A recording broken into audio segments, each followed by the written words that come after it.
CUET UG 2025 के exam में बचे हैं केवल 40 दिन। क्या इन 40 दिनों में किसी रोड मैप को फॉलो करके आपको मिल सकते हैं 250 में से 250 मार्क्स? किस स्ट्रैटेजी को फॉलो करके, किस तरीके से एग्जाम की तैयारी करके आप ला सकते हैं 250 में से 250 मार्क्स और चूज कर सकते हैं अपनी ड्रीम यूनिवर्सिटी? इन्हीं सारे डाउट्स को एड्रेस करके बच्चों मैं ये वीडियो आपके लिए लेके आई हूँ। Hello everyone, I am Akanksha Shekhawat and I welcome you all to our YouTube channel Vigyanis, जहां पर मैं और मेरी पूरी टीम आपको सीयूईटी एग्जाम के लिए प्रॉपर गाइड करने के लिए रेडी है। आपको एग्जाम में क्या पढ़ना है, क्या नहीं पढ़ना है, सारे डाउट्स हम लोग यहाँ पे क्लियर करेंगे, वो भी बिल्कुल फ्री। ठीक है, आपको कोई भी किसी भी तरीके की फी यहाँ पे बच्चों नहीं देनी है। ठीक है, तो अगर आपने अभी तक हमारे चैनल को सब्सक्राइब नहीं किया then do subscribe our channel, video को लाइक करना है, शेयर करना है। ठीक है, और कमेंट सेक्शन में आप किसी भी तरीके का डाउट हमसे पूछ सकते हैं। तो चलिए बच्चों, इस वीडियो को क्लास को स्टार्ट करते हैं। सीयूईटी के लिए 40 days road map for the chemistry subject, कि केमिस्ट्री में हम किस तरीके से किन किन चीजों को फॉलो करके यहाँ पे हम लोग आगे बढ़ सकते हैं, 40 डेज को यूटिलाइज कर सकते हैं मैक्सिमम। ठीक है, तो देखो बेटा क्या है कि अभी तक आपने 12th बोर्ड एग्जाम दिया, अब आपको सीयूईटी देना है। दोनों के कॉन्सेप्ट में, अप्रोच में डिफरेंस है। जो सीयूईटी होगा वो कम्प्लीटली एमसीक्यू बेस होगा, तो वहां पर आपको थोड़ा डिफरेंट अप्रोच के साथ जाने की जरूरत है। अगर आपने अपनी 12th बोर्ड एग्जाम की प्रिपरेशन बहुत अच्छे से की है, एनसीईआरटी अच्छे से पढ़ी है, तो फिर आपको घबराने की जरूरत नहीं है, क्योंकि सीयूईटी में वो बिल्कुल काम आने वाली है। ठीक है, बट आपको गाइड करना है, मतलब आपको ये पता होना चाहिए कि स्मार्टली हम किस तरीके से किन चीजों को फॉलो करके नंबर अच्छे से अच्छे ला सकते हैं ताकि हमें यूनिवर्सिटी मिल पाए। राइट, तो देखो सबसे पहले एग्जाम पैटर्न देख लो। एग्जाम पैटर्न की बात करते हैं तो एग्जाम मोड है, exam mode computer based mode होता है बच्चों। कंप्यूटर पे एग्जाम होने वाला है ऑनलाइन। कितने मार्क्स होते हैं, कितने क्वेश्चंस होते हैं, तो आप देख सकते हो कि यहाँ पे टोटल आपको 50 क्वेश्चंस अटेम्प्ट करने, और सारे के सारे क्वेश्चन बच्चों कंपलसरी है, यानी कि पूरे के पूरे 50 क्वेश्चंस आपको करने पड़ेंगे। हाँ, ये जो हमें फायदा लास्ट ईयर था वो हटा दिया गया है, चेंज हो गया है उसके अंदर। पहले 40 करने पड़ते थे, अब पूरे 50 करने पड़ेंगे। मैक्सिमम मार्क्स आप ला सकते हो 250, यानी कि 250 में से 250 नंबर आपको पूरे के पूरे आपको लेके आने हैं। नंबर कितने, टोटल 250 का नंबर होता है, इसमें से आपको पूरे के पूरे 250 मार्क्स लेके आने हैं। ये आपका टारगेट होना चाहिए, एक भी नंबर नहीं छोड़ना है। देन अगर मार्किंग की बात करते हैं तो +5 मार्क्स मिलते हैं आपको करेक्ट क्वेश्चन पे, करेक्ट आंसर पे, और -1 यहाँ पे निगेटिव मार्किंग है। अगर आप गलत करोगे तो -1 नंबर कटेंगे। ठीक है, तो ये हो गया मार्किंग, ये हो गया exam pattern. I hope that is clear to you. Next पे चलते हैं केमिस्ट्री का सिलेबस बच्चों। तो ये सिलेबस जो है ये मैं ऑलरेडी डिस्कस कर चुकी हूँ एक मेरे पुराने वीडियो में। तो देखो यहाँ पे यूनिट 1 से लेके 10 तक आपको दी गई है। Solution, electrochemistry, chemical kinetics, DNA elements, coordination compound, halo alkane, hello arenes, ठीक है, alcohol, phenol, ether, aldehyde ketones, carboxylic acid, amines और बायोमोलिक्यूल्स। तो देखो ये जो 10 यूनिट्स है ये आपको पढ़नी है। अब यहाँ पर चेंज क्या हुआ है कि पहले आपको पढ़नी पड़ती थी पूरी के पूरे 16 चैप्टर, अब वो 6 हटा दिए गए हैं, तो अब आपके पास बचे हैं 10 चैप्टर। ठीक है, तो ये 10 चैप्टर आपको पूरे 40 दिनों के अंदर अच्छे से कवर करने। अब 40 दिन के रोड मैप की आपको जरूरत क्यों पड़ी केमिस्ट्री के लिए बच्चों? देखो पहली बात तो आपके पास इनफ टाइम है सिलेबस को, केमिस्ट्री के सिलेबस को कवर करने के लिए। अब इनफ टाइम है तो ये हमें कैसे पता चलेगा? जब आपके पास एक रोड मैप होगा, एक प्लान होगा, एक स्ट्रैटेजी होगी फॉलो करने के लिए, सो दैट आप क्या कर सकते हो, प्रैक्टिस कर सकते हो, रिवाइज कर सकते हो। ये रोड मैप आपको अलाउ करेगा कि आप प्रैक्टिस कर पाओ, रिवाइज कर पाओ अच्छे से।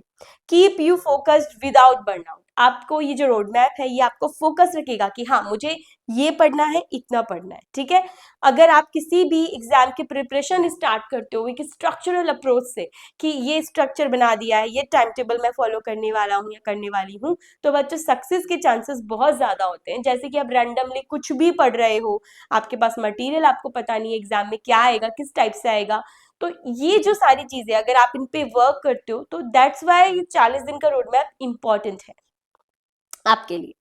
तो चलिए बच्चों स्टार्ट करते हैं। स्टार्टिंग के 15 दिन सिलेबस में मास्टरी आपको करनी पड़ेगी। ठीक है, तो सिलेबस में हम अगर बात करें तो सबसे पहले हमें कोर एनसीईआरटी कंसेप्ट को कवर करना है। तो एनसीईआरटी तो बिल्कुल कवर करके लेके जानी है, इसको छोड़ना ही नहीं है।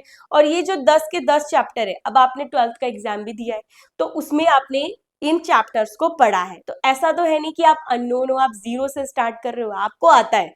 राइट, तो आपको पूरे के पूरे 10 चैप्टर्स देखने एनसीईआरटी के अंदर, उन सबको पढ़ना है, एक बार एनसीईआरटी पढ़नी ही पढ़नी है, ठीक है। तो आपने वो एक बार पढ़ लिया, अब क्या करोगे, अब केमिस्ट्री के अंदर बच्चों डिवाइडेड होती है physical chemistry, inorganic chemistry and organic chemistry, ठीक है। तो फिजिकल हो गई हमारी, इनऑर्गेनिक हो गई हमारी, और ऑर्गेनिक हो गई हमारी। तो अगर हम बात करते हैं फिजिकल की, तो फिजिकल में न्यूमेरिकल्स अप्रोच रहती है, न्यूमेरिकल्स ज्यादा आते हैं। ऑर्गेनिक के अंदर अगर हम बात करते हैं तो आते हैं हमारे रिएक्शंस, ठीक है। और इनऑर्गेनिक की बात करते हैं तो हमारे स्टेटमेंट वाइज क्वेश्चन ज्यादा आते हैं, इनऑर्गेनिक की रिएक्शंस भी पूछ लेते हैं आजकल। तो ये इस तरीके के, तो सबसे पहले आपको क्या करना है, स्ट्रॉन्ग जो चैप्टर है आपके, जो आपके बहुत स्ट्रॉन्ग है, सपोज आपकी ऑर्गेनिक बहुत अच्छी है, तो आपको अपनी ऑर्गेनिक को अच्छे से स्ट्रॉन्ग करना है, क्योंकि बच्चों पेपर के अंदर अगर हम बात करें ऑर्गेनिक की, तो ऑर्गेनिक में से आप ये मान लो कि आने वाले हैं, यहाँ पर आपको 6 चैप्टर है ऑर्गेनिक के, इनऑर्गेनिक के 2 चैप्टर है, और फिजिकल के बच्चों यहाँ पे 3 चैप्टर है, ठीक है। और 5 हो गए ऑर्गेनिक के, 2 और 3 चैप्टर है। तो मतलब आप देख सकते हो कि मेजर ऑर्गेनिक है ना, तो मेजर ऑर्गेनिक पे फोकस करना है, ऑर्गेनिक को स्ट्रांग बनाना है। तो मुझे लगता है मोस्टली बच्चों की होती है, नहीं होती तो बच्चों आपकी जो भी स्ट्रांग है, सपोज फिजिकल और इनऑर्गेनिक दोनों आपके स्ट्रांग है, तो आप इसको इतना स्ट्रांग कर लो कि पूरे मतलब जो भी चैप्टर में से क्वेश्चन आएंगे वो पूरे आउट ऑफ पूरे आपको मार्क्स मिल जाए, ठीक है, वहां आपके मार्क्स ना कटे। तो पहले स्ट्रॉन्ग कीजिए अपने को, स्ट्रॉन्ग जो आपके स्ट्रॉन्ग पॉइंट्स है, स्ट्रॉन्ग चैप्टर्स है, उनको आपको उन पे फोकस करना है, उनको आपने रेडी कर लिया, ठीक है। फिर आपने शॉर्ट नोट्स बनाए for each unit for quick revision. अब जितनी भी यूनिट्स अपनी है, जैसे कि आपने देखा कि सॉल्यूशन है, इलेक्ट्रोकेमिस्ट्री है, तो उसमें आपने क्या किया, शॉर्ट नोट्स बनाए। अब शॉर्ट नोट्स मतलब कि 1 या 2 पेज के, आपको 1 और 2 पेजेस के शॉर्ट नोट्स बनाने, ठीक है। अब ये शॉर्ट नोट्स केमिस्ट्री में बहुत काम आते हैं, क्योंकि फॉर्मूलाज होता है केमिस्ट्री में थ्योरी भी होती है, कंसेप्ट्स भी होते हैं। आपने शॉर्ट नोट्स बनाए, तो जब आप रिवाइज करोगे, तो बच्चों रिवाइज करते टाइम आपको वो शॉर्ट नोट्स बहुत ज्यादा काम आने वाले, ठीक है। आपको स्टडी करनी है बच्चों 6 से 8 घंटे डेली, जी हाँ, 6 से 8 घंटे पूरी के पूरे 40 दिन, चाहे आपको रो रो के पढ़ना पड़े, लेकिन पढ़ना है। और सारी डिस्ट्रक्शन को बंद करनी है। डिस्ट्रैक्शंस, मोबाइल हो गया, टीवी हो गया, लैपटॉप हो गया, घर वाले हो गए, रिश्तेदार हो गए, घर में कोई भी आ रहा है, कोई भी जा रहा है, आपको मतलब नहीं होना चाहिए। अपने मम्मी पापा से बोल दो कि मुझे बस एक कमरा दे दो, और इसके अलावा इसके अंदर कोई ना आए ना जाए, और मैं बस यहाँ पर अपनी पढ़ाई करनी है मेरे को, ठीक है। क्यों, क्योंकि बच्चों अगर आपके 40 दिन, 40 डेज अगर आप ये पढ़ लोगे अच्छे से, तो आप ही का फ्यूचर बनेगा। आप ही को अपनी जो 4 साल निकालने आगे के किसी भी कॉलेज यूनिवर्सिटी में, तो वो आपको मैटर करते, बिल्कुल मैटर करते। गंदा कॉलेज मिल गया, आपको नहीं चाहिए था, मार्क्स ही नहीं आए, तो क्या करोगे, फिर करना ही पड़ेगा, राइट। तो इसलिए अभी 40 डेज फोकस हो जाओ, बाकी सब चीजों को मना कर दो, और फोकस होके प्रिपरेशन कर लो जितनी बेस्ट आप कर सकते हो। अब आपको गाइड करने के लिए, मेंटर करने के लिए, आपके साथ पूरे स्टार्ट से लेके एंड तक हम लोग आपके साथ हैं। यूट्यूब पे आपको भर भर के खूब कंटेंट मिलने वाला है, तो आपको बस हार्ड वर्क करना है प्लस स्मार्ट वर्क करना है, ठीक है। फॉलो करो एक प्लान को, उस प्लान को फॉलो करके आपका कॉन्फिडेंस, एक्यूरेसी सब कुछ आएगा। तो दैट इज इट। अब केमिस्ट्री की अगर हम बात करते हैं बच्चों, तो केमिस्ट्री में नेक्स्ट आ जाता है अपना, नेक्स्ट जो 5 डेज है, दैट इज प्रैक्टिस मोड। अब प्रैक्टिस मतलब केमिस्ट्री में आपको करनी पड़ती है बहुत सारी रिएक्शंस। केमिस्ट्री में प्रैक्टिस बहुत इंपॉर्टेंट है, आपको रिएक्शंस करनी है, रिएक्शंस आपको लर्न होनी चाहिए, तभी आप कर पाओगे। तो ऑर्गेनिक की अगर मैं बात करूं, तो ऑर्गेनिक में याद होना बहुत जरूरी है। अगर ऑर्गेनिक आपको याद नहीं है, तो क्वेश्चन अटेम्प्ट नहीं कर पाओगे। इसलिए जितने भी चैप्टर्स उनको अच्छे से याद करना है, कंसेप्ट को समझना है, नहीं तो रटना है, करना है।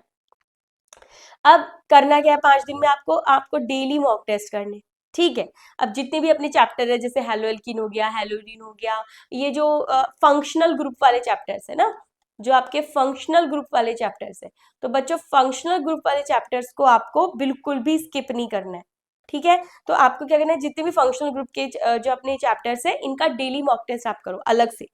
तो आपने मॉक टेस्ट किया, पूरे सिलेबस का भी किया, चैप्टर वाइज भी आप कर रहे हो। फिर मिस्टेक एंड फिक्स देम, ये रिएक्शन गलत हो गई, अब गलत हो गई तो इसका क्या रिजल्ट, मतलब इसमें गलत हुई तो क्यों गलत हुई, ताकि एग्जाम में दोबारा गलत ना हो। तो वो इसे हम क्या कहते हैं, एनालाइज। तो आप अपनी मिस्टेक एनालाइज करो, उनको फिक्स करो, ठीक है। अब देखो आपने जो भी टेस्ट दिया, आपको क्या करना है, आपकी जो जो मिस्टेक आई ना उनको आपको अलग से पेपर पे लिखना है। तो सपोज आपने एक अलग से नोटबुक ली, उसके अंदर अपनी सारी मिस्टेक्स जो है, इनका जो सॉल्यूशन था आपने वो सब लिख लिया, वो आपके एक शॉर्ट नोट्स की कॉपी बन जाएगी। आप ये मान लो कि 10 to 20 पेजेस उसमें रहेंगे, जिसमें आपने वो क्वेश्चन सॉल्यूशन लिखे हैं जो आपने गलत किए थे, ठीक है। Now time your self a better speed. अब मतलब पेपर आपको मिलेगा, पूरे 60 मिनट्स आपको मिलेंगे, यानी कि 1 आवर आपको मिलने वाला है। 1 आवर फॉर दी केमिस्ट्री बच्चों कम पड़ जाता है, बिल्कुल पड़ जाता है। आपको न्यूमेरिकल्स भी करने हैं, आपको रिएक्शंस भी देखनी है, तो फिर आप कैसे मैनेज कर पाओगे? तो ये आपको अभी करना है, ये जो 5 दिन है प्रैक्टिस वाले, यहाँ पे आपको करना है। अटेम्प्ट करो पेपर को, 1 घंटा बैठो, पेपर अटेम्प्ट करो, देखो कि हो पा रहा है कि नहीं हो पा रहा है। और हो सकता है पहली बार में ना हो, घबराना नहीं है, दूसरी बार, तीसरी बार, चौथी बार, तो पेपर करके देखो कितना अटेम्प्ट कर पाते हो। फिर नोट करो आपने कितने सही किए हैं, आपने कितने एक्यूरेट किए। सपोज आपने 40 अटेम्प्ट किए और आपके 10 ही सही हुए, 30 गलत हो गए, तो यहाँ पे आपकी कंडीशंस बहुत गलत बुरी है ना। तो आपको पता चलेगा कि आप किस लेवल पे स्टैंड करते हो, सो दैट आप अपना लेवल इंक्रीज कर पाओ, करेक्ट। तो एक्यूरेसी कैसे आएगी? एक्यूरेसी तब आएगी जब आप ज्यादा से ज्यादा मॉक टेस्ट अटेम्प्ट करोगे। देखो पूरे साल पढ़ना था ना, वो पढ़ चुके हो, राइट। अब क्या जो ये लास्ट टाइम है, इसमें तो रिवीजन ही होगा, plus mock test, revision plus mock test. जितना ज्यादा रिवाइज कर पाओगे, जितना ज्यादा मॉक टेस्ट दे पाओगे, उतना ज्यादा आप एक्यूरेसी आपकी बढ़ेगी, ठीक है। तो एक्यूरेसी बढ़ा के रखनी है बच्चों। नेक्स्ट है हमारे जो 10 दिन है, स्ट्रेंथन प्लस रिफाइन। अब आपके जो वीक टॉपिक बचे थे, स्ट्रॉन्ग आप कर चुके हो, वीक जो टॉपिक थे जिसमें आपको लगता है कि चलो ऑर्गेनिक मुझको नहीं आ रही है, तो ये 10 दिन है आपके पास अपने वीक टॉपिक को सिक्योर करने के लिए, उनको रिफाइन करने के लिए, उनको स्ट्रेंथ बनाने के लिए, है ना। क्योंकि आपको पेपर में बच्चों 3 मोड मिलेंगे, इजी, मॉडरेट और टफ। अब देखो मॉडरेट आई थिंक सब कर लेते हैं, यहाँ पे सब सब फेल होते हैं इजी में और टफ में, यहाँ पे लोगों के मैक्सिमम मार्क्स जाते हैं। टफ है तो बच्चों किसी को नहीं आ रहा है। इजी में सिली मिस्टेक्स बहुत होती है, तो सिली मिस्टेक्स से बचना है, ये नहीं करना है, बिल्कुल भी नहीं करना, सिली मिस्टेक से बचना है। इजी क्वेश्चन दिखा, खुशी खुशी में हम क्या करते हैं, अरे ये तो बहुत इजी है, फटाफट अटेम्प्ट किया, लो गलत, क्वेश्चन को पूरा पढ़ा ही नहीं और टिक हो गया। तो ये सिली मिस्टेक सब करते हैं बच्चों, सब ने की है। एज ए एडुकेटर जब हमारा टाइम था तो हमने भी की है, पर अपनी सिली मिस्टेक से सीख कर दोबारा वो मिस्टेक ना करना, that is the progress, okay. तो ये सब आप कब कर पाओगे? जब आप मॉक टेस्ट अटेम्प्ट करोगे, आप पेपर एनालाइज करोगे, आप देखोगे आपने क्या गड़बड़ की है, आपने पूरा टाइम दिया या नहीं पेपर को, आपने सारे क्वेश्चंस को टाइम दे पाई या नहीं। तो ये मैनेजमेंट आपको बच्चे यहीं पे सीखना है, ठीक है। स्पीड मेंटेन करो, अपनी एक्यूरेसी बढ़ाओ और पीवाईक्यू सॉल्व करो। अब पीवाईक्यू की अगर मैं बात करती हूँ तो बच्चों 3 ही साल पेपर आया है आपका, तो केमिस्ट्री का 2022 का पेपर, 2023 का पेपर एंड 2024, इन तीनों साल का प्रीवियस ईयर का पेपर हम लोग भी हमारे चैनल विज्ञानी इस पे सॉल्व करने वाले हैं। आने वाले दिनों में आप देखोगे कि केमिस्ट्री, फिजिक्स और बायो तीनों का पेपर आ जाएगा और आपको वैसे भी हर जगह मिल जाएगा।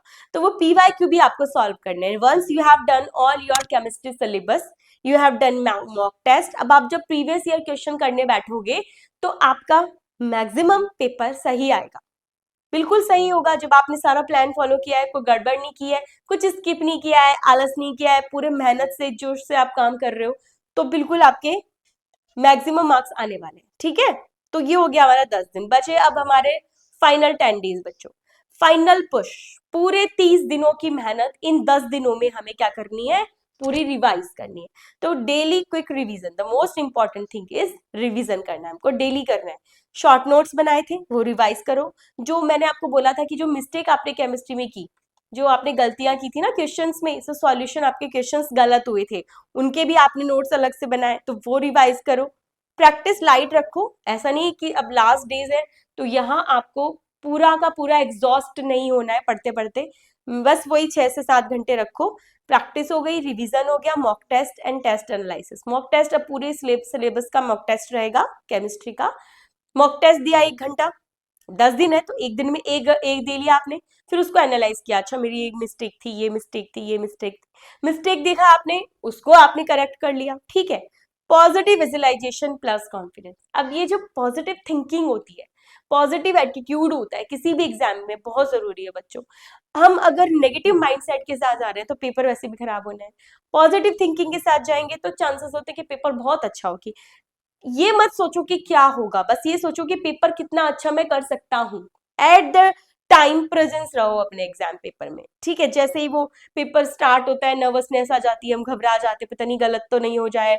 वो सब तब रहता है जब आपका क्लियर रिवीजन नहीं है, दिमाग में पिक्चर फोटो क्लियर नहीं बन रही कि हाँ कंसेप्ट दिख तो रहा है पर धुंधला धुंधला दिख रहा है। दैट्स बिकॉज हमने रिवाइज नहीं किया, ठीक है। तो ये जो लास्ट के डेज है इसमें क्या होता है, बच्चे ढीले पड़ जाते हैं, बोलते हैं अरे अभी इतने दिन तो पढ़ ही लिया, हो गया बस बहुत है। नो, यहाँ आपको रिवीजन पूरा का पूरा करना है, ठीक है। Stay calm and trust you preparation. बच्चों काम रहो, आराम से उठो, खाना खाओ, सब कुछ करो, अपना 6 7 घंटे पढ़ो, जो भी प्लान आपने बनाया है और उसको फॉलो करो और अपनी प्रिपरेशन पे भरोसा रखो। बाकी सब चीजों के बारे में छोड़ना बंद कर दो।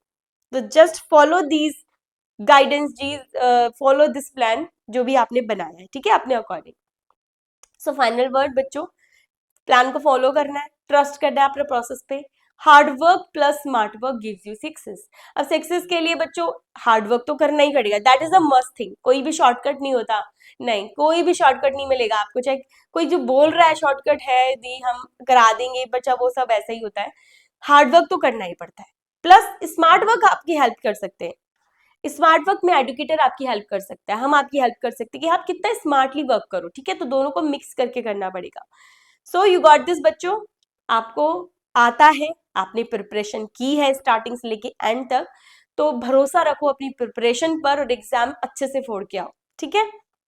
सो now as we say that it's not about how bad you want it, it's about how hard you are willing to try, how hard you are willing to work for it, कि आप कितना ज्यादा मेहनत करना चाहते हो, कितनी ज्यादा मेहनत कर सकते हो अपने गोल को अचीव करने के लिए। इट्स ऑल अबाउट दैट, ठीक है। सो दैट्स इट बच्चों, आज के लिए इतना ही। सो ये हमारा टेलीग्राम चैनल है और यहाँ पर आप हमें फॉलो कर सकते हैं, ज्वाइन कर सकते हैं सारी अपडेट के लिए। यहाँ पे आपको फ्री कंटेंट मिलेगा, पीडीएफ मिलेगी, जो भी हम यहाँ पे वीडियोस लेके आ रहे हैं उनकी पीडीएफ मिलेगी। साथ ही साथ हम आपको मॉक टेस्ट भी प्रोवाइड कराएंगे सो दैट आप फ्री ऑफ कॉस्ट अपनी प्रिपरेशन यूट्यूब पर जारी रख पाओ। अगर आप अफोर्ड नहीं कर पा रहे हो तो कोई बात नहीं बेटा, यहाँ इस चैनल पर आपको सब कुछ फ्री में मिलने वाला है, ठीक है। Now thank you so much for watching. अगर आपको अच्छी लगी वीडियो, अगर आपको हेल्पफुल हुई और आपको विजन क्लियर हुआ कि हाँ इस तरीके से पढ़ना है, ये प्लान फॉलो करना है in the chemistry, then please subscribe our channel और let me know in the comment section कि आपको हाँ मैम ये हमारा क्लियर हुआ है, हम इस तरीके से पढ़ सकते हैं। सो अप्रिसिएशन आप कर सकते हो बेटा, क्योंकि एजुकेटर के लिए, एक टीचर के लिए अप्रिसिएशन ही सबसे ज्यादा इंपॉर्टेंट होता है। तो do that in the comment section. हम मिलते हैं नेक्स्ट वीडियो में, नेक्स्ट क्लास में, और जल्दी मिलेंगे, क्योंकि आप अपडेट रहिए, बेल आइकन को प्रेस कर दीजिए सो दैट आपको नोटिफिकेशन मिल जाए। इस चैनल पे जो भी सबसे पहले आता है आपको पता चल जाएगा, ठीक है। So bye bye, take care और all the best, and share और लाइक भी करना वीडियो को, ठीक है। So all the best for your preparation, bye bye.